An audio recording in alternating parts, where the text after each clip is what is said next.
So what's up mga ka-dreamers, no? So for this video mga ka-dreamers, ako ay babalik na naman sa barko mga ka-dreamers. So in that time, nagpirma na ako ng kontrata mga ka-dreamers, and kaumagahan dyan mga ka-dreamers, papunta na kami sa NAIA para sa flight namin ngayong 6:30 ng gabi. So nakasakay na ako ng taxi dyan mga ka-dreamers papuntang NAIA, at yun nga, after few hours mga ka-dreamers, nakarating din kami sa Ninoy Aquino International Airport at nakita rin namin yung mga kasamahan namin. So lima nga pala kami ngayon nasa Sampa mga ka-dreamers, no? Pero yung isa siyang Russian mga ka-dreamers. So hindi pa siya namin nakita dito mga ka-dreamers, no?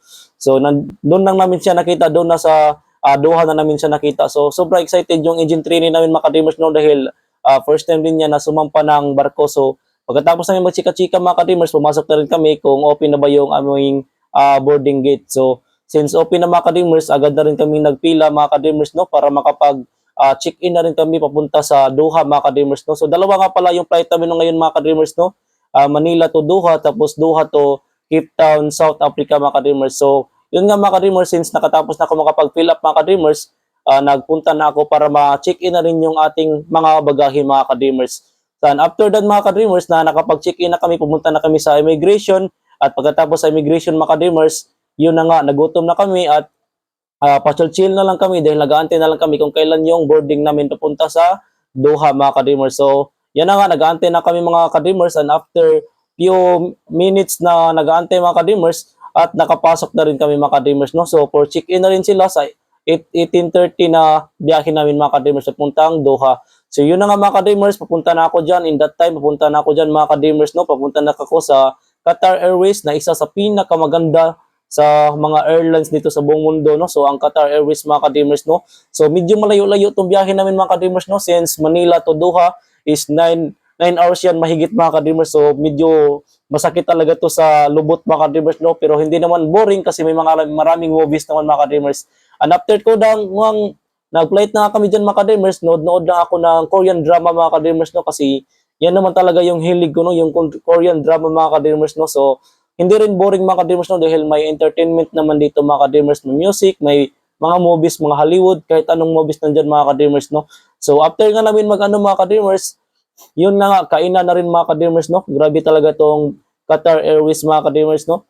So ang pinili ko dyan mga ka-dreamers is yung pasta mga ka-dreamers, at joke mga ka-dreamers, sobrang sulit ng pasta na yun mga ka-dreamers, at meron pang parang yogurt nito ka-dreamers, no, at okay lang din siya, medyo matamis-tamis din yung yogurt nila mga ka-dreamers, no, at nagustuhan ko rin tong parang vegetable salad nila mga ka-dreamers, no, at nagustuhan ko rin yan mga ka-dreamers, no. So super solid din siya mga ka-dreamers, solid talaga yung yung pagkain nila dito. At yun na nga, natapos na rin akong kumain mga ka-dreamers, at tingnan nyo naman, ubos na ubos talaga lahat, at natulog na rin ako after that mga ka-dreamers. And after that na naman mga ka-dreamers, kainan na naman mga ka-dreamers, dahil malapit na kaming dumating sa Doha mga ka-dreamers, no. So itong flight namin mga ka-dreamers, dalawang kain to. Pag bagong alis, taka pag bago kayo dumating, papakainin talaga kayo ng Qatar Airways mga ka-dreamers, no. So yun na nga, kain na naman ako ng kain mga ka-dreamers, at sobrang solid talaga, no. Nagustuhan ko talaga. So ang pinili ko dyan mga ka-dreamers is chicken with rice mga ka-dreamers, at meron pa silang litchi flan mga ka-dreamers. So yun na nga, kain ako, pero hindi ko nagustuhan tong vegetable mga ka-dreamers, no. Hindi ko gusto yan. Hindi ko yan gusto masyado, kaya hindi ko na lang kinain. So after that, kasi parating na kami, nag-toothbrush na rin ako mga ka-dreamers para fresh. At yun na nga, welcome to Doha mga ka-dreamers. So nakarating din kami dito sa Doha, at since konti lang yung hours namin, so kailangan na namin puntahan yung aming boarding gate papunta sa Cape Town. At while naglalakad kami dito mga ka-dreamers, nakita nga namin yan, yung nila na parang sobrang lungkot naman niya. Down na down siya mga ka-dreamers, no? So wag kayong ganyan mga ka-dreamers, no? Fight for your dreams lang, always wag down. So nakita na namin yan, si third mate, yan, naka-block na yan, si third mate yun. At nandito na kami sa boarding gate namin, no, papunta sa Cape Town.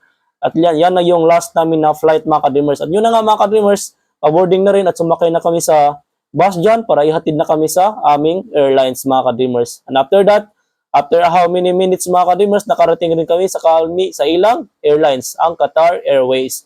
So yun na nga, paakyat na ako dyan mga ka-dreamers, no. Dahan-dahan na ako ng paakyat-akyat, parang pa-video-video lang ba. So yun nga, nandito na nga kami, papunta na nga talaga kami dito sa Cape Town, no? Ito na yung last namin na flight, at sobrang din to, nakakapagod din kasi 9 hours mahigit din ang flight na to. Sobrang layo din pala. So yan, no, 9 hours and 24 minutes din pala ang flight na to. At yun na nga, panood-nood na ako ng Korean drama dyan. So pinanood ko dito yung yung movie na habang natutulog siya is naglalakad siya, no? Parang gano'n, no? So, medyo ano yung movie. Maganda din yung movie na ito. Kaya, you should watch this also mga ka-dreamers, no? At yun na nga, after kain na naman mga ka-dreamers. After ko nanood, may kain na naman. So, every talaga departure, no? May kain sila. At saka arrival din, may kain din sila mga ka-dreamers. So, yun nga, ang pinili ko dyan is beef sticks at hindi ko nagustuhan. So, yun na lang, kinain ko, kunti lang. At patulog-tulog na naman ako mga ka-dreamers. And then, after 3 hours and 24 minutes na remaining na para makarating kami mga ka-dreamers doon sa Cape Town, medyo malayo pa rin, no, kasi 3 hours and 28 minutes pa na flight yung remaining mga ka-dreamers, no. So yun na nga, tiningnan ko sa map nyo, sobrang layo pa niya talaga mga ka-dreamers, sobrang napakadulo pala ng Cape Town mga ka-dreamers, no.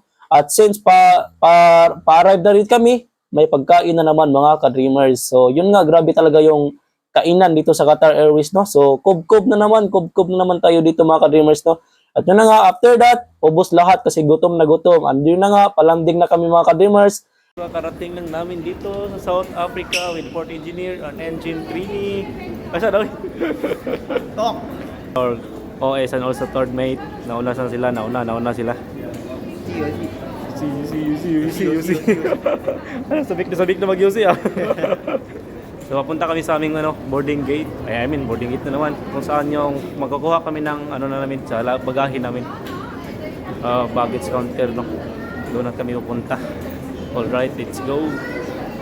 And after nga namin makleared sa immigration mga ka-dreamers, pumunta na kami sa baggage claim para ikunin namin yung mga bagahe namin mga ka-dreamers. At yun na nga, yung bagahe ko sobrang kitang-kita kasi may luggage belt siya at may wheel protector pa mga ka-dreamers, no. So if you want to buy mga ka-dreamers, no, just click the yellow basket, no. At nakita na rin namin yung aming agent mga ka-dreamers pang nasusundo sa amin para dalhin kami sa hotel mga ka-dreamers. Yun na nga mga ka-dreamers, pupunta na kami dyan sa kung saan kami sasakay sa sasakyan ng aming agent mga ka-dreamers, no. So yun na nga, nandito na kami sa sasakyan namin mga ka-dreamers para maghatid sa amin sa hotel. So welcome to Cape Town mga ka-dreamers. So ito yung lugar dito nila mga ka-dreamers, no. So may malaking bundok dito mga ka-dreamers, no. Sobrang laki ng bundok dito at overview niya yung syudad dito mga ka-dreamers, no, yung whole city dito sa Cape Town mga ka-dreamers. Sobrang ganda din ng bundok na yan mga ka-dreamers, no. Agaw, pansin talaga siya mga ka-dreamers, no. At yun na nga, nakarating na rin kami dito sa city talaga nila mga ka-dreamers, no, na malapit lang dito sa aming hotel na pinagstayhan mga ka-dreamers, no. And after that, for how many minutes mga ka-dreamers, nakarating na rin kami sa aming hotel. Charan! So nandito na kami sa aming hotel mga ka-dreamers, no, kung saan kami magpahinga mga ka-dreamers dahil bukas pa kami sa sampa ng barko. At dahil gutom na kami mga ka-dreamers, nag-order na rin kami dito ng pagkain dahil since 12 na yan mahigit mga ka-dreamers, no, na dumating kami dito sa hotel mga ka-dreamers, no. So tamang-tama lang na tanghalian na rin mga ka-dreamers, no. So chop-chop mga ka-dreamers. At yun na nga, dumating na rin yung aming order mga ka-dreamers, no. So kaya nga, kakain na tayo mga ka-dreamers dahil gutom rin kami dito mga ka-dreamers, no. Saktong-sakto talaga yung oras mga ka-dreamers, no. So chop-chop mga ka-dreamers, chop-chop na tayo mga ka-dreamers, no. And after that, na busog na kami mga ka-dreamers, no. Ano pang ibang gagawin kundi magpahinga na mga ka-dreamers dahil sobrang pagod talaga yung biyahe. 18 hours pa naman noon na, grabe, nakaupo lang mga ka-dreamers, sobrang pagod talaga mga ka-dreamers, no. So yun na nga mga ka-dreamers, no, magpapahinga na ako. Thank you so much for watching mga ka-dreamers. Always fight for your dreams and don't give up mga ka-dreamers.